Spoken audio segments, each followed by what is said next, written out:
Москвадагы мекендештер, эгер илдет жабышып, жаныңыз кыйналып жатса, Ваш доктор А клиникасына келиңиз. Бул жерде оорунун оозун баскан тажрыйбалуу дарыгерлер кам көрөт. Ал эми заманбап жабдуулары дартыңызды так аныктап берет. Хирург, терапевт, стоматолог, гинеколог, уролог жана лор дарыгери бар.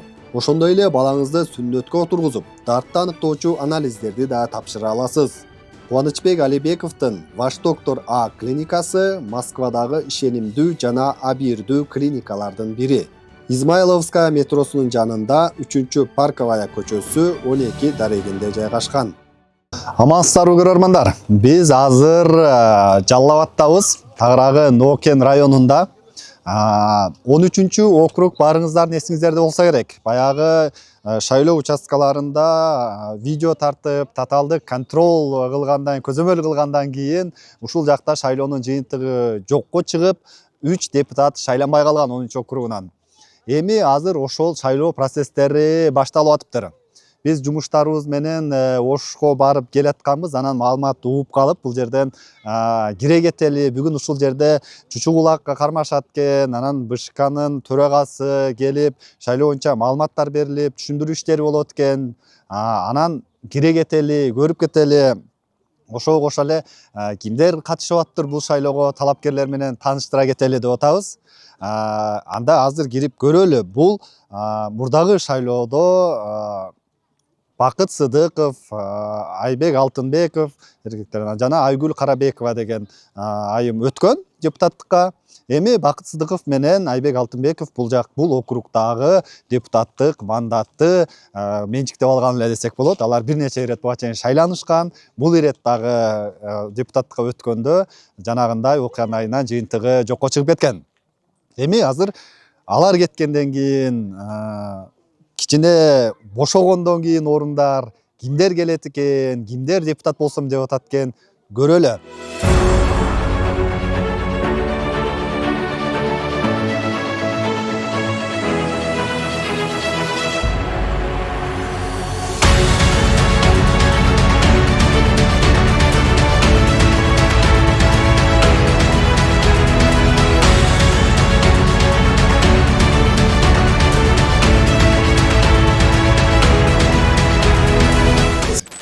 Ошо телефон бирдей кишиники болгондо, ошол баардык кандидаттарды кол эмес да? Аны биз Борбордук шайлоо комиссиясы биз тергөө органы эмеспиз да. Туурабы, биз тергөөчү эмеспиз, прокурор эмеспиз, сот эмеспиз. Биз ага юридикалык баа бере албайбыз. Биз көрдүк, ошо 35 участкага ошондой коюлган телефондор көзөмөл. Ал ким тарабынан коюлган, аны биз айта албайбыз, билип турсак да биз айта албайбыз. Ага атайын органдар баа берет, юридикалык баа берет. Биз чечим кабыл алдык. БШК чечим кабыл алдык. Өзүбүздүн полномочиябызга, өзүбүздүн компетенциябызга ылайык чечим кабыл алдык, жыйынтыгын жокко чыгардык. Ушул окуя боюнча жанагы айтып атпайбы, тергеш керек мурдагы шайлоону депчи. Сиздер тергедиңиздер жана камераларды ким орноткон экен? Тергебиз, Ким орнотуптур, аныкталдыбы? Өзүңүз жооп берип коесуз? Ким жооп берет? Тергөөлөр жооп бере алышты. Кандай дейсиз? Тергөө аяктаган жооп беребиз. Тергөө аяктай элекпи? Эми кечиресиз, андан бери 2 ай өттү, ошо камераны ким орнотконун аныкташ кыйын болот абы. Кандай дейсиз? Түшүнбөй калдым. Мен атым Эляман Кармышак, эркин журналист болом. Ошол боюнча суроо берели деп атабыз. Кандайча? Бизде пресс-служба бар, биз менен макулдашып турандан кийин суроо. Жок, биз эми коомдук жайда турасыз, УВДнын жетекчисинен эмнеге бере албайсыз суроо? Саламатсызбы? Бир мүнөткө уруксатпы? Мен эркин журналист Эляман Кармышаков. Саламатсызбы? Жакшы, кандайсыздар? Саламатсызбы? Жакшы, биз сизге суроо берели дедик эле. Кечиресиз.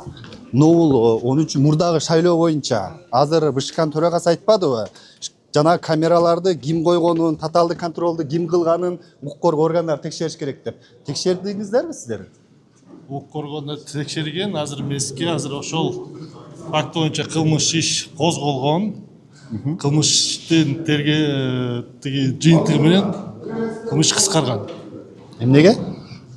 Мен азыр ошол Ошон сиздер прокурор катары көзөмөлдөйсүздөр да. азыр бир мүнөт. Ким бул жактан сиз жооп бересизби? Азыр бир мүнөт.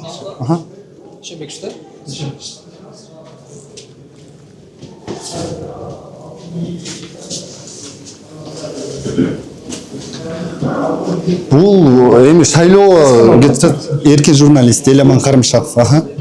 Бул шайлоо урматтуу прокурор мырза. Азыр бир 2 ай болду. Резонанс болгон иш. Анан кандай билбей каласыздар деп атам да. эмнени билбей калабыз. Жыйынтыгы эмне болду? Ким аныктаганын? Азыр бүт айтып беребиз азыр.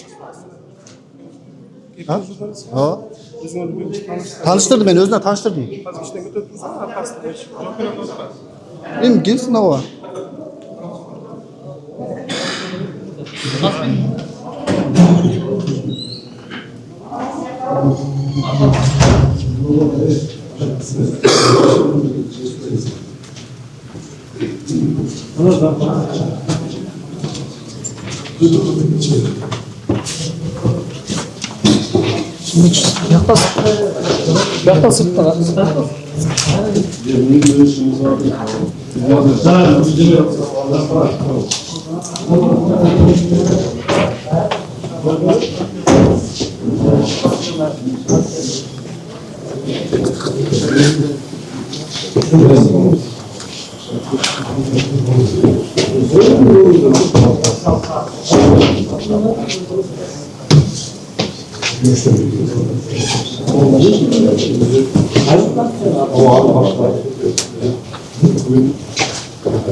Ким жооп бере турган болду?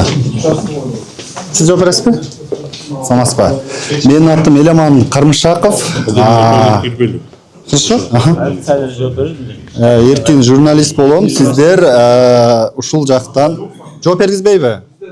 Сиздер азыр шайлоо маселеси менен ушул жерде баары чогулуп атат. Элге маалымат берип отурсуздар, эми жооп берип коюңуздар да. Жооп бересизби? Азыр мага жыйын Жок, бул эмне деген? Жок, жыйын мышайт эткен эмес, эки суроода. Жыйын баштале элек, эч ким жок. Түшүнүктүү. Бул жакка чыга берели, рахмат. Эми бул жакта мурдагы шайлоонун жыйынтыгында азыр бул жыйында дагы айтты, бир эле адамдын айынан шайлоонун жыйынтыгы жокко чыккан деп. Аны көбү айтышат, билет. Бакыт Сыдыков ошону койгон деп айтып келишет. Азыр облустук прокурор дагы ошол облустук милициянын жетекчилерине жооп берди деле, жооп бербей зары басып кетти. Облустук милициянын башчысына кайрылсак дагы ал да билбейм деп жооп кетип, ары басып кетти. Бул шайлоонун бүткөнүнө 2 ай болду. 30 ноябрдан бери мына декабрь, январь, мына бүгүн 5 февраль болуп атат.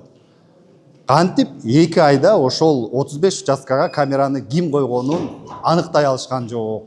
Ошол суроо кызык болууда. Эгер аныктаса дагы эмне себептен айта албай жатышат.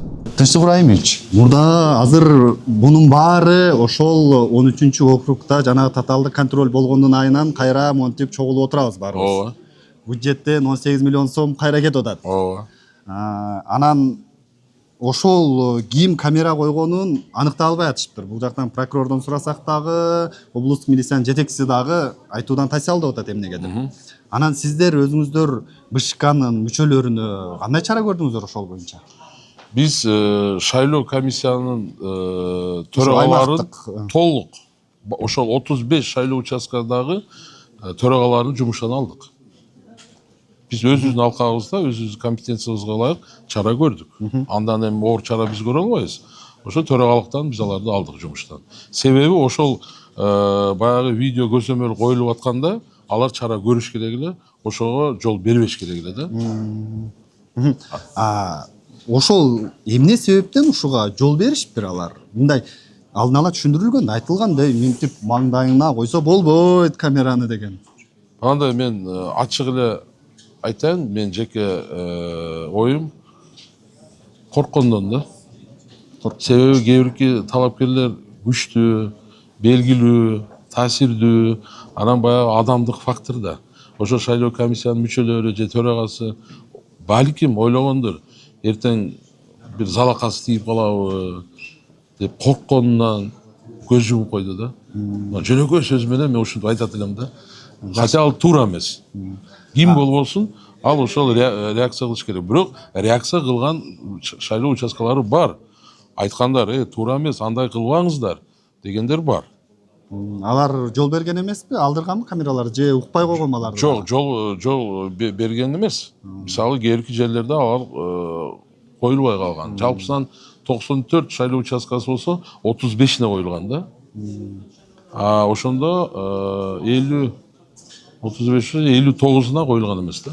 Мунусунда сиздердин аймактагы мүчөлөр ушул эч кимден коркпой, мыйзамдуулукту талап кылганга эрки духу жетеби? Мен ойлойм жетет. Азыр жетет. Себеби көрдү, талапкерлер деле түшүндү, кызыккан тараптар ошо шайлоодо алар деле мен ойлойм түшүндү, мыйзам бузуучулукка жол берилбейт. Эгерде мыйзам бузуучулук орун алган болсо, учурда аларга карата мыйзам негизинде чара көрүлөт деген бир мындай коркуу сезим бар деп ойлойм да мен.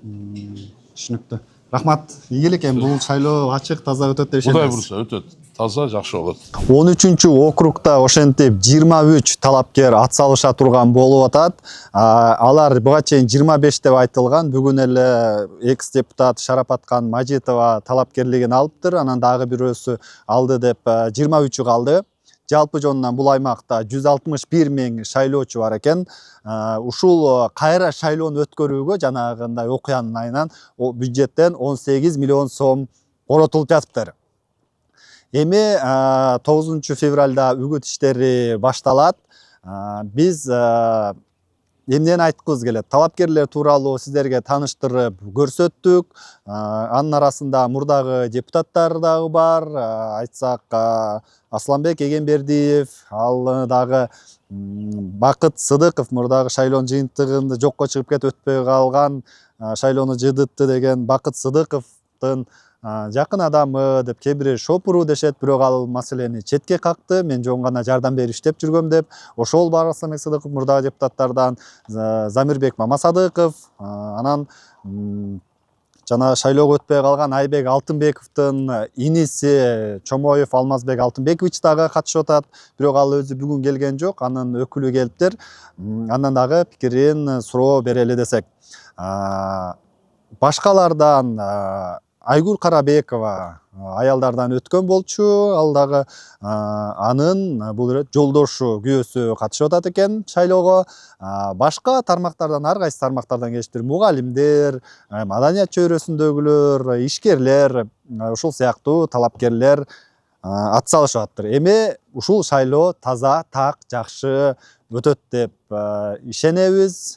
Мына Базар Коргон, Нокен районундагы, Кочкор Ата шаарындагы тургундар татыктуусун тандап алыңыздар. 1 март күнү шайлоо өтүп, жыйынтыгы чыгат.